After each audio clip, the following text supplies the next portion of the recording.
Welcome to A Rare Reality, a podcast powered by Jordan's Guardian Angels. I'm Christina Janes, Director of Outreach and Awareness for JGA, and I am joined by the entire JGA team today. So excited to have everybody in the same spot to talk a little bit about Journey to a Cure. So today we have with us our Project Director, Carol Backhouse, our Assistant Project Manager, Brittany Cardoza, and our assistants to the chair, both Larry Ferris and Kayla Saavedra as well. So thank you guys so much for spending some time because we have a lot to talk about today.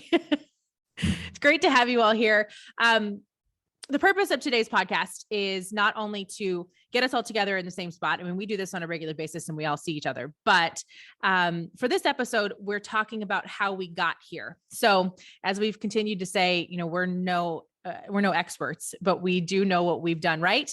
We know what we have said maybe that didn't work. And our hope is that for any of you who are out there trying to form a foundation, trying to move research forward for your rare disease, that maybe this will be helpful in some way, that there will be some takeaways from today's conversation that will help you in your journey as well. So I'm going to talk through a number of different topics today, and we're really proud of the strides that we've made here at JGA. So for all of us together, we're hoping that we can make you feel like there's some hope out there and a way to move forward. So Carol, I'm going to start with you. I know that we kind of live by the same positive message here as well. Right, exactly. I mean, I think that's a big part of it. Everything can be overwhelming. Getting the diagnosis can be a big thing to hear, especially if there's not already support in place, research foundation going on. So, and that's where we were. I mean, when we got our diagnosis 6 years to the day, there was nothing out there, and we've come a long way since. And it's important to know that even though it seems like a lot and overwhelming, you can make a difference for your child and for the group of children that are impacted by, especially in rare diseases. There's not going to be a magic person that comes out and says, hey, I'm going to do this. In a lot of cases, it has to be patients advocating or families advocating, and it's important to know that you are empowered.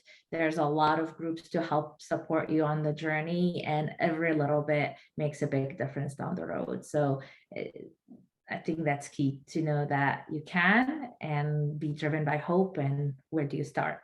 Yep, that's what we try to do on a daily basis. And I think kind of the way to start, and Brittany, you do a lot of this, is to find your people. Our Facebook community has been so key to moving this project along, that we had to find our people. This group had to come together, and it's a way for our global family to interface on a regular basis. Yeah, absolutely. If you listen to our first podcast with all of our founding mothers talking to each other, you heard from Nancy about how she got the diagnosis and heard that Aviana was only one of 7 in the world. And so she decided she was going to start a Facebook page. And she started a group, the PPP Families. And I highly recommend finding your group that way. Put in, your diagnosis and make it so that people can join and come together and have a safe space. And I think 4.5 years ago, when I became part of the organization, there were 35 families. We now have over 200.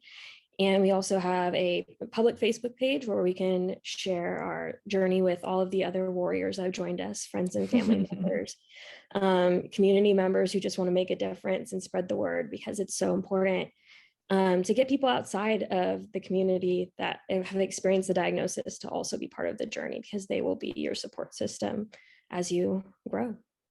Yeah. And I think that's a good point too. And Carol, we talked about this as well, as the diversity of it all, making sure we all have a common goal, but we have this diverse group of people from all walks of life, from countries around the world, and how important that is too. Right. I mean, and that's key, because you can't do this alone. We're going to be covering a lot of ground here, and you're going to see that you're going to need a different strength, different group of people to kind of come together and say, yep, we can do this. I'll take this part, you take that part, and let's do this together. Yeah. And I think one of the big ways that we've noticed that is a good way to link everyone in is not only, Larry, you've kept this map of all these families together to make sure that you can visually see. I mean, it's hard when you say, oh, we have this global family, right? But now we can actually see where everybody is. That's been wonderful to do. When we first started, I think we started when we had about 40 families, 50 families, and it's gotten so out of control now. It's not quite as easy to keep up with, but when you go on and you take a look at it, you see where everybody's at. You can zoom into different countries and see that there's so many people that are so close to each other that would have known if we wouldn't have been able to show it visually or get people together. Some of them we've been able to add pictures of the children and locations, exact locations. So it's been really nice for the families to be able to see that they're not alone. Yeah, it's a good way to interface and keep everybody together. And I think keeping everyone engaged, keeping everybody on board and moving forward and engaged in the research process, in this process of growing as well, has been huge. We've found that videos work very well for the families. They like to watch them. They like to see them. They engage with them on a different level, being able to have those sort of common bonds and keep that network going. Also, having a huge online presence is so helpful in order to keep everybody going on a daily basis. I mean, I know we're kind of like, you chase your tail a little bit trying to find new content and show everybody what you're doing, but that's what we have to do. I mean, Brittany, you're faced with that on a regular basis, right? Yeah. And part of the thing that is really fun is that there is a larger rare disease community. So everyone is very excited to have you hop on a blog post or do a Tuesday takeover. We've partnered with several organizations now who are willing to get out there and spread JGA awareness, who are more than thrilled to help you with your own diagnostic journey and spreading the word. Yeah, I think it's so true when we say, you know, we're rare as one, but we're stronger together. So if this whole community can come together, it makes a big difference to have everyone in the same place too. And you know, but you have to also have a location where there's your hub. And Kayla, you've sort of become our hub. You're where the chair is. You interface with the Langs on a regular basis. Everything goes through Kayla. So, you know, we need somebody who's behind the scenes too. And I mean, it's huge to have that availability too. Yeah. I mean, it's, you know, since we are all spread out, you know, not only the families, but all of us, you know, and so having, you know, that, you know, being here and doing what I can, that's what I always say is, you know, when someone asks me what I do, it's like, whatever I need to, right. It's Exactly. different from day to day to day. So, you know, and I think we all are actually like that, really. I mean, we all just kind of take up what we need. And so, you know, yes, it's nice to have someone that's a streamline to the chair, because I don't know what it would be like if we had to all you know, there wasn't someone here physically. Yeah, no, it's a huge help. And that way we can say this message needs to be conveyed, or, you know, if there's a meeting happening or whatever needs to happen, you sort of are a conduit to all things that are structured, you know, and it's so helpful. But I think when you're able to kind of check those boxes, it's helpful because you have your online community, you can find your people, you can create this Facebook family or social media family in one way or the other. Then you feed them with tons of information, keep everybody on board and engaged, whether it's videos or networking with other groups, really anybody who's going to listen, let's be honest, we'll talk to anybody. But you have to also, in doing all of those things, then you hope that your families and then this team as a whole becomes the experts in their own right. We have to really self-educate. And I know, Carol, you and I have had so many conversations about this. Like, you have to be your own advocate. You have to be your own expert at this point. Right. Like, for most of us, we don't have the expertise or the knowledge or even sometimes the ability to understand these very complex scientific problems, you know. So I remember Googling my way through every other word in some of the early publications on this, because it's English, but it's not, right? So I was like reading it and I'm like, I don't know what that is. I don't know what that is. But over time, I mean, you build that knowledge and you don't have to learn it at the level as someone who's spent 30 years studying these topics, but you need to understand it enough to really know what you're dealing with. And one good way to do that is to look at, if there are publications out there, contact the authors and say, hey, you know, my child was just diagnosed with this, or I was just diagnosed with this, and I would love to talk to you about your work on this topic so far, and what is it that I need to know. And most of the time, they're very willing to sit down and explain and go over it. I remember when we first got our diagnosis, we traveled to Seattle from New York to meet with Dr. Raida Mirza, who's part of our JGA team now. And she spent 6 hours on a Saturday explaining it all to us, this random family that flew. So people are willing to share that expertise, and they understand where you're coming from and why you need to know. And that also could be kind of like the seed to starting to build your research team, because these authors on these publications, they might still be doing work on this, right? So you can say, hey, are you interested in doing more? Now we have a family network and we're looking to build that scientific committee to help advise us and lead our research and move forward. Or if they're not doing the work, they might have a student that is continuing their work, or they might know someone else that is, but that could be a start of starting that advisory committee, scientific advisory committee. And also, I mean, it could be your neurologist, your primary care physician, your someone from genetics. Like, it doesn't have to be, someone that has done that before. It just needs to be someone that can join you in feeling strongly about this and kind of advise you along the way. We always say we're learning as we go. I mean, while many parts of my background prepped me for this, life is really the thing that prepped me for this. So as we're learning and we're going, it's really important to kind of form that team and surround yourself with people that are willing to help and advise and guide you through this. And they also have to be the right kind of people, because we always say, like, anything that we do has to be available to the world. Like, we're not gonna keep any of that knowledge, and your team needs to be on board with that. Like, anything we do, we have our team share with each other. We have monthly or bi-monthly meetings where everyone can brainstorm and share their findings. And then anything that comes out from this work is gonna be available to the world. So it's really important in the rare world for our work to be building blocks versus everyone having to redo that from scratch, basically. Yeah.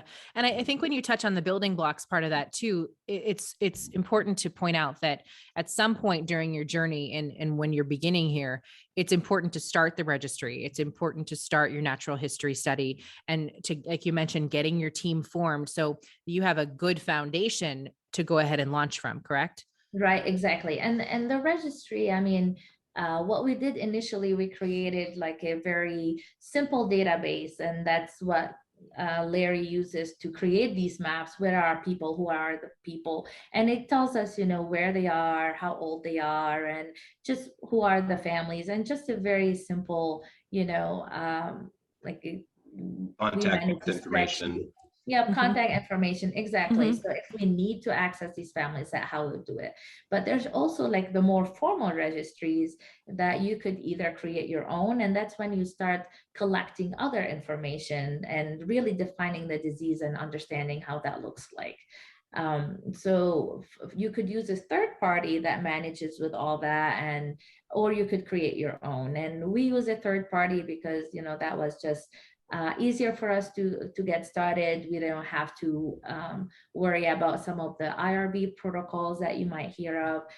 But if you choose to start your own, there are resources out there that can help you. Like NORD, the National Organization of Rare Diseases, has a very nice seminar about starting a registry and what you need to do and how to go about that. And everyone will have access to that data, and that's will lead to more publications, and that also will drive the natural history study, where you take everything to that next level, and you're collecting a much larger amount of data and really understanding at a deeper level what this syndrome is about, and using that data for your clinical trials as a baseline of before and after, once you're at that point. And something else that we talked about when we were moving through, especially this year. I mean, and we're this many years in right now, and we're still trying to figure out what we need, what the needs of the families are. But we also said, so many of these families go in, they get this diagnosis, and their doctors go, that's the hard part about rare disease. So we put to paper everything that we knew about Jordan syndrome, and where they can get this information from. We created our own medical kit. And, any of you want to jump in on this too, this was so important to be able to give to our families, to say, take this to your clinicians. Yeah, I actually met with a family, I guess it was 2 weekends ago now, and they had gotten their diagnostic paperwork from the hospital, and they said it had nothing on what we put together in that medical kit. And they really relied on it when they were going into IEP meetings, when they were talking with different therapists. They gave it to their neurologist and their primary care doctor so they could get a better understanding of what the child's really dealing with outside of a paper that maybe have written 3 or 4 years ago. And we have a lot more information as a foundation now. Yeah. Right. And there may be very little that they know about it, but at least it's something, right? Mm-hmm. Yeah. I mean, we are hoping to have a new publication come out soon with additional families, kind of updated information. But a lot of times it kind of goes back to this group being the expert on the matter. I mean, families get their diagnosis, they connect to the Facebook group. By the time they meet with their doctors the first time, they know a lot more than that person about, their group, their research, the syndrome. And that's what we're trying to change through, these documentations that we're creating, the publication, the awareness, the connection. So families aren't put in that position over and over, and their doctors can actually guide them and help them and give them more information on the topic. Yeah. So you found your people. There you go ahead. Yeah. Sorry. Yeah, it's odd actually, though. I mean, to piggyback on what Carol said, we're actually educating some neurologists because they've never seen this before. And the more neurologists that come across this, they network with each other. It's going to expand awareness of this disease, and that would work for any disease. So yeah, Right. no question about it. No question. You find your people, you keep them on board and engaged. You are doing your research in the background to become an expert. You're creating your foundation for all of this with your registries and your your natural history studies. You've got someone behind the scenes working on everything. You're putting all of this information to paper, but then you have to figure out how to pay for it all. And that's when the fundraising comes into play. And I know, Larry, you and Brittany have worked a ton on this, trying to keep the families engaged, how to raise this money, how to keep things moving forward. It's a tall task. There's no doubt about it. yeah, I mean, it definitely is. Brittany and I, we've all done fundraising. Don't get me wrong. Everyone here has done it. But I tend to organize larger events, hopefully getting major donors involved and things like that. And there's different ways you can do that. You can do golf tournaments, you can do large galas like one of our family members does, Candace Huber. And there's a lot that goes into planning those, but those are where most of your major donations are going to come from. There's also grant writing, which we've attempted. It's not easy, but we've been a little bit successful with that. So the major events, they can be difficult. Just remember to plan, every detail. That's the main thing. Reach out, connect with your local business owners, or if you know major business owners or any philanthropists in your area, that's where you sort of want to target for those events. Yeah. And those are the large events. On a smaller scale too, we've been working on the Facebook fundraisers, hoping to get families engaged in that way too. Yeah. And something that I tell the families when they start fundraising, it can seem a little daunting at first to think, oh, I've got 6 months or a year to plan this massive event, and I have this idea of how much money I want to raise. Remember to start with where your community is at. It doesn't have to be as small as a bake sale or as big as a gala. You can do something in the middle. We've had puppy yappy hours that have raised money. People get really creative, and so cute. So just see what everyone around you is excited about, and get your warriors together, and they'll help you create an amazing event. Yeah, and you'll be surprised. I mean, we've been very open about our journey. I mean, I don't know if we mentioned this on this podcast, but my daughter lives with Jordan syndrome. She's 8, and we've been open about this journey, and then people that we haven't heard from in a long time step up and say, hey, we want to help. We want to do an event to raise for your cause, and you'll be surprised the people that come out and want to help you. And I know like raising millions can feel very daunting, but you don't have to go raise millions, right? form your team, really prioritize, because money is of essence, and you want to spend money on things that really matter in the big picture and on a roadmap. And then now, instead of raising millions, you're maybe raising 200K to do your toolbox, to get your samples, to get your mice, to get your registry going. So it's really these, smaller prioritized phases that you can raise towards and get everyone to do that. Makes it a lot easier and less daunting overall. Yes, because now that we have our listeners sweating, right? It's a good message. It's not that daunting. You can do it too. One of the biggest things that we've not only done in the past, but plan to do coming up here, COVID willing, that we'll be able to get all of our global family members together for an in-person conference. And I know that, Kayla, you and Larry have worked a lot on this, trying to get these the hotels in order and make sure there's enough room for everybody, and food and activities and the whole nine. I mean, it's a big job to try and put something like this together. It is. I mean, it was funny because when I first started, I was only around for maybe 2 months before we started planning the last one, which was my first one. And it was, it seemed daunting at first. I mean, but, I think even just like the fundraising, kind of taking pieces at a time. I mean, as you get closer, obviously you have to worry about more and more, but, at first it was simple as Larry telling me like, hey, just check out what hotels can accommodate us. Like, let's start there. And, but then having an outline of what you're going to need was important. Like, I didn't know the extent of what we would need as far as, the kids and keeping them entertained while allowing the parents to be where they needed to be and wanted to be. And, so starting, with an outline, knowing your needs and going from there, I think was probably the most helpful and important in the long run. Looking back on it, like, it was stressful, but like it all came together a lot better than I honestly ever expected. I mean, it really, really did. Yes. And look at what the response was. I mean, our families loved it. The research team loved it. It was watching the kids see each other too, and having those moments where they saw themselves in someone else. And I mean, the whole thing was priceless, honestly, because there was so much love in the room. As sappy as that sounds, I have a tendency to do that, but like, it was so sweet, and it just makes it worth it, I think. It was a pivotal moment for everyone to come together and be reminded why this is so important, why time is of the essence, and really just build our community even stronger. It was the first time so many people had met each other outside of the Facebook group. Yeah. And I will say, so nobody is too nervous about it, the first family conference that we put together was small, and yours will be too, probably. Yeah. Because you're going to have a smaller group, and that's going to teach you. And then thanks to Carol, our last family conference, we started a year out and had weekly calls and a lot of spreadsheets, which were extremely helpful.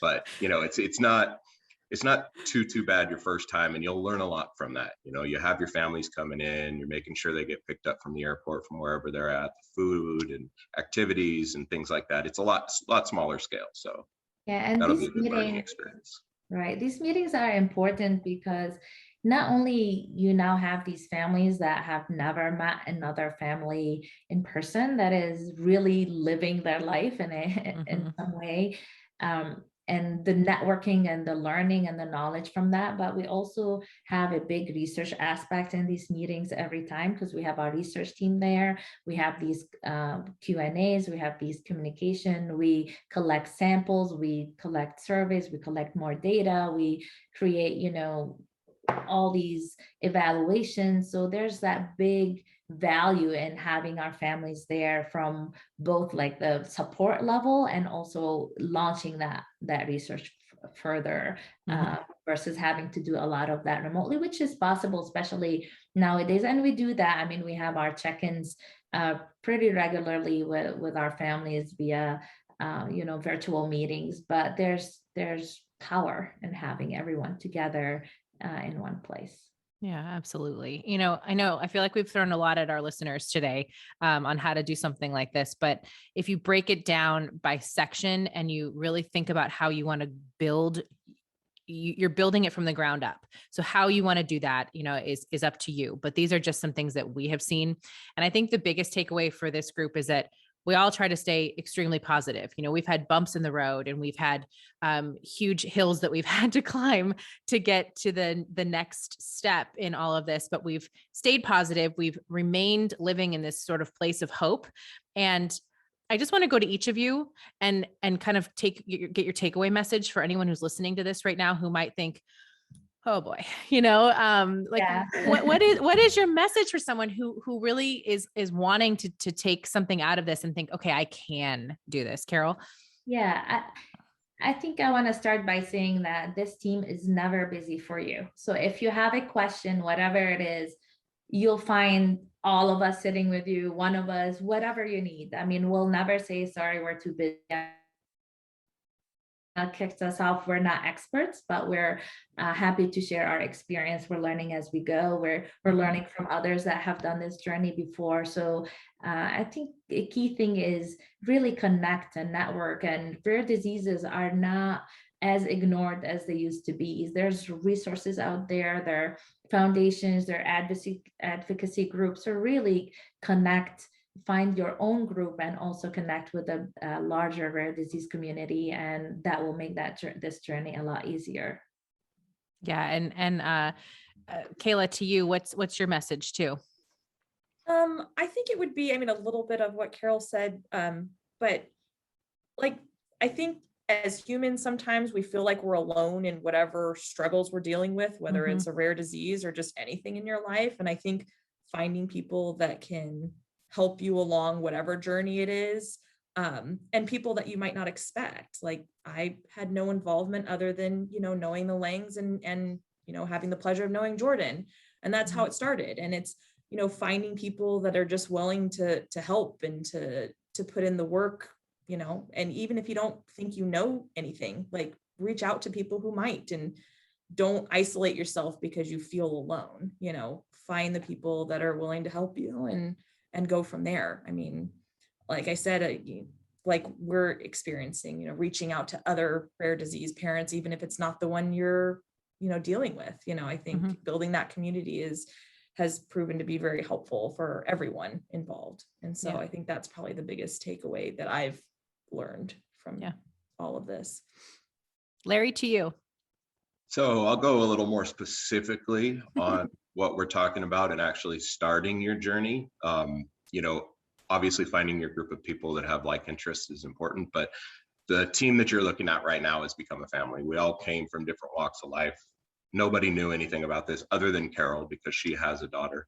And just us being together as a team, we've become a family. I think that's what you want. You want people that are as passionate about it as you are, that are going to do the day-to-day things, because you're going to find families that are scared and don't really want to have a huge part in it. So it doesn't necessarily have to be a family member, but find close friends and family that are as passionate, and that's about it. Yeah. And Brittany, finally to you. Yeah, I'm thinking as we're sitting here, dream big. This group tends to dream really big. We come up with really insane ideas and somehow we pull it off because we are passionate about it, because we aren't afraid to ask people for exactly what we need, and people tend to come through. Sometimes when I'm a little overwhelmed by the task at hand, I think back to this movie that I saw as a child, What About Bob? And Bob has a therapist and he gives him a book and he just says baby steps. And so I'll say to myself, baby steps, just one thing at a time. Make sure you give yourself enough time to get things accomplished, and you will be amazed at what you can do. Yeah. Sky's the limit. Thank you all so much for spending some time today. We sure hope this is helpful to someone out there who's going to listen. And again, if you have any questions or you need anything from us, please go to our website, find the contact information. We are here for you. You can see all of our podcasts. Just go to our website, jordansguardianangels.org/podcast. They're there. We're on Apple, Spotify, Google Podcast as well. You can watch the video version on our website too. If you don't want to just listen to our voices, you can see our faces. We're all there. So thank you guys so much. And thank you all for listening too. And we'll be back soon with another edition of A Rare Reality. Thanks, guys.